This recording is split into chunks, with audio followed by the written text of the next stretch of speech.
염불이나 명상을 이제 시작하는 많은 사람들이 이렇게 말합니다. 왜 이렇게 마음이 답답할까요? 조금도 진보가 안 되는 것 같고 집중도 잘 안 되고 뭐 하는 것 같지도 않고 잡념은 더 많이 생기고 뭐 되는 게 아무것도 없는 것 같고 너무나 마음이 답답합니다. 근데 여러분, 이것은 실패가 아니라 오히려 진보의 신호일 수도 있어요. 그 옛말에 이 도가에서 나온 말입니다. 궁죽통이라고. 궁한죽 통한다 이런 뜻이죠. 한번 우리 이런 거 생각해 봅시다. 내가 10km 마라톤을 뛰어요. 그러면 한 70% 정도 갔을 때 데드 포인트라는 게 찾아옵니다. 데드 포인트는 뭐냐? 우리가 뛰게 되면 숨을 먼저 쉬어놓고 뛰는 게 아니잖아요. 산소를 확보하고 뛰는 게 아니라 뛰면서 산소에 빚을 지게 돼요. 그걸 산소 부채량이라고 말합니다. 산소에 빚을 지면서 계속 뛰게 되니까 이렇게 이 안에 젖산이라는 노폐물이 계속 나오기 시작하는데요. 산이라고 했으니까 얼마나 이게 그래서 뛰다 보면 몸이 굉장히 불편하고 힘들잖아요. 힘들어지는 이유가 바로 그 산 때문에, 젖산 때문에 그렇습니다. 그걸 배출해야 되는데 배출하지 못해요.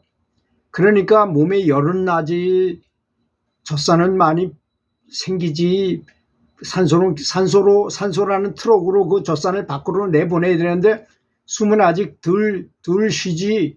이러니까 산소 부채량이 최고도로 아주 극한 상황까지 가게 돼요. 그걸 사점이라고 말합니다. 데드 포인트라고 말해요. 죽는 점이다 이런 뜻이죠. 근데 정말 그렇게 하다 죽는 사람이 많았어요. 옛날에 이 학생들 체력장 하다 죽은 학생들이 꽤 많은 이유가 바로 그런 것입니다. 중거리가 굉장히 위험해요. 그래서 실제로도 위험합니다. 그런데 이 이야기는 그러다가 이제 그걸 넘겨요. 숨을 헐떡헐떡 자꾸 쉬다 보니까 빚을 자꾸 갚어. 그래서 젖산이 어느 정도 나가면 그 다음엔 좀 참을만 해요. 그걸 세컨드 윈드라고 합니다. 두 번째 부는 바람이다 이거죠. 그렇게 힘들었는데 그걸 고비를 넘기니까 그 다음엔 좀 참을만한 때가 온다 이런 얘기입니다. 이게 바로 인생사와 수행하고는 똑같습니다. 그래서 테니스 실력, 탁구 실력도 하다 보면 죽어도 안 되는 거 매일 지기만 하고 막 이런 때가 있어요. 정말 그만두고 싶고 이래가지고 될까 하는 의심이 들고 막 그렇습니다. 그런데 실제로 그럴 때 실력이 느는 것입니다. 비유 하나를 다시 들어보면요. 오랫동안 청소하지 않은 방을 정리할 때를 생각해 보세요. 처음에는 방이 깨끗해지는 것이 아니라 청소가 하다 보니까 먼지가 날리고 더 어수선해 보일 것입니다. 그렇지 않습니까? 하지만 그것은 방이 더러워진 것이 아니라 숨겨져 있던 먼지가 드러나는 과정인 것입니다. 뭐 그런 먼지까지도 다 내보내야지만 방이 깨끗해지잖아요. 그래서 염불도 명상도 마찬가지입니다. 평소에는 몰랐던 불안한 마음, 내 속에 다 잠재해 있어요. 또 걱정하는 마음, 또 내가 알지도 못했던 욕심, 또 내가 알지도 못한 두려움이 염불하면서 명상하면서 하나씩 드러나기 시작합니다. 근데 그거는 가만히 앉아있으면 잘 못 느껴요. 대인관계를 한다거나 무슨 가서 뭐 스포츠 경기를 한다거나 또는 뭐 무슨 다른 사람과 만나서 무슨 일을 하다 보면 그런 게 나도 모르게 나타나요. 특히 운전할 때 갑자기 저 사람하고 싸우려고 마음도 안 먹었는데 나도 모르게 이제 화가 나가지고 막 싸움질하고 해가지고 큰 손해를 보기도 하고 그런 현상이 일어나기도 하게 되는 것입니다. 잠재돼 있어서 그런 것이죠. 그래서 답답하고 집중이 안 되는 것처럼 느껴지는 것입니다. 그런 게 다 드러나 먼지 같은 게 옛날에 잠자고 있던 나도 모르고 있던 잠자고 있던 그런 습이 다 드러나기 때문에 그런 것입니다. 또 다른 비유가 있습니다. 깊은 땅 속에서 새싹이 싹을 틔울 때 이 싹을 그 두꺼운 그 흙을 뚫고 나올 때 가장 힘든 순간이지요. 발로 올라오긴 직전에 그 땅을 뚫고 올라오려면 얼마나 힘들겠어요. 새싹으로 볼 때. 그렇지만 겉으로는 아무런 변화가 없는 것 같지만 실제로는 가장 큰 변화가 일어나고 있는 것입니다. 수행도 똑같지요. 이건 또 수행이란 이 자연계에서 많이 보여줍니다. 그런 사실을. 이 애벌레가 그 송충이처럼 너무나 징그럽게 생기고 볼품없는 송충이가 솔잎을 많이 긁어먹어요. 그러다 어느 때가 되면 이놈이 고치를 만들고 그 안으로 들어가서 수행을 합니다. 꼼짝도 안 하고 수행을 해요. 그리고 그 구멍을 자기가 뚫고 자기 힘으로 자기가 빠져나와야만 돼. 누가 강제로 빠져나오면 그거 살지 못합니다. 그 나방은. 그래서 나와가지고 환골탈태를 전혀 다른 것이 됩니다. 몸을 완전히 바꿔가지고 애벌레였던 그것이 아름다운 나비가 돼서 훨훨 날아가는 나비가 되는 정말로 아름다운 나비가 되는 것입니다. 그것이 바로 수행을 본뜬 말하고 너무나 비슷한 이야기인 것입니다.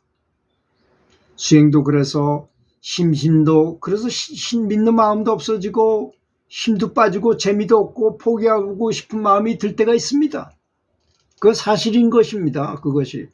그런데 바로 그 순간을 조금만 더 견딘다면 한 단계 성장하는 전환점이 찾아오는 경우가 아주 많습니다. 거의 다 그런 현상이 일어납니다. 그 한 단계 늘어날 땐 꼭 그런 현상이 일어나요. 그래서 수행 중 답답함이 찾아온다고 해서 나는 안 되는 사람인가 봐요 하고 포기하지 마시기 바라겠습니다. 그때가 정말로 오히려 진보하는 결정적인 순간이라는 점을 알고 용기를 내고 희망을 가지셔야 된다는 말입니다. 답답할수록 수행이 멈춘 증거가 아니라 수행이 점점 내가 깊어지고 한 단계 더 업그레이드되는 신호라는 것을 알아야 할 것입니다. 물론 이렇게 말은 하더라도 본인이 직접 그걸 겪어보면요 그렇게 편치 못합니다. 마음이 그렇게 편치 못해요. 가만히 앉아있는데 자꾸 뭐 누가 전화를 한다거나 잡념이 생긴다거나 여러 가지 마장이 많이 마장은 여러분 어디서 오는 걸까요? 마장은 뭐 뿔 달린 마귀가 나와서 이게 아닙니다. 다 사람을 통해서 역사하게 돼 있어요. 사람을 통해서 그런 현상이 일어나요. 기도 열심히 하려고 했는데 아내가 쫓아와가지고 뭐 어떤 사람이 아내가 보냈다고 와가지고 빨리 내려오라 그랬다는 뭐 사실이 아닌데도 그런 현상이 일어나기도 하고 막 그래요. 그렇게 방해를 합니다. 수행을 하는 것을. 왜냐하면 수행을 하게 되면 마구니의 세계가 흔들리기 때문입니다. 마구니의 세계에 큰 타격을 받기 때문에 그렇습니다. 그러니까 수행이 얼마나 대단한 건지 사실 다 이루 말할 수가 없어서 그렇지 대단히 중요한 것입니다. 우리 인생에서 가장 중요한 것이 있다고 한다면 수행하는 것입니다. 돈 버는 게 아니에요. 우리는 돈 버는 걸 최고의 인생의 중요한 일로 새기지만 그렇지 않습니다. 저도 교육청의 장학사로도 오래 근무해봤고 교장 교감도 해보고 선생님도 오랫동안 해보고 또 체육교사로서 우리나라에서 제일 테니스 잘 치는 사람도 키워보기도 하고 했습니다. 근데 지나고 보니까 나이 들어 보니까요 죽을 때가 가까워오니까 제일 중요한 것은 수행하는 것밖에 없습니다. 저는 제가 이런 유튜브를 만들어서 이렇게 친구들 있는 그 카페에다 올렸더니 어떤 친구가 전화를 했어요. 관심이 있는 사람이죠, 그 사람은. 그래서 이런 설명을 해줬어요. 연불 하는 것이 가장 중요한 것 같다. 아무리 뭘 따진다 하더라도 죽은 다음에 가져갈 수 있는 건 아무것도 없고 허망하지 않는가. 연불을 하는 것만이 수행을 해서 내가 영혼을 가볍게 만들어서 내가 본향으로, 그래서 사람이 죽을 때를 돌아간다고 말하지 죽는다고 말 안 합니다. 돌아간다고 말을, 내 고향으로 돌아가는, 그렇게 하기 위해서 사람으로 태어났다는 점을 반드시 알아야 될 것입니다. 그래서 오늘도 연불하시는 연불 수행을 포기하지 마시고 조용히 한 걸음만 더 나가는 대영웅이 되시기 바라겠습니다. 그것이 바로 영웅입니다. 누가 영웅이겠어요? 이 세상에서. 영웅은 더 많은 사람도 아니고 높은 지위에 있는 사람도 아닙니다.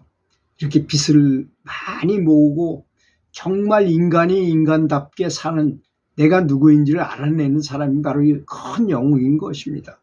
들어주셔서 감사합니다.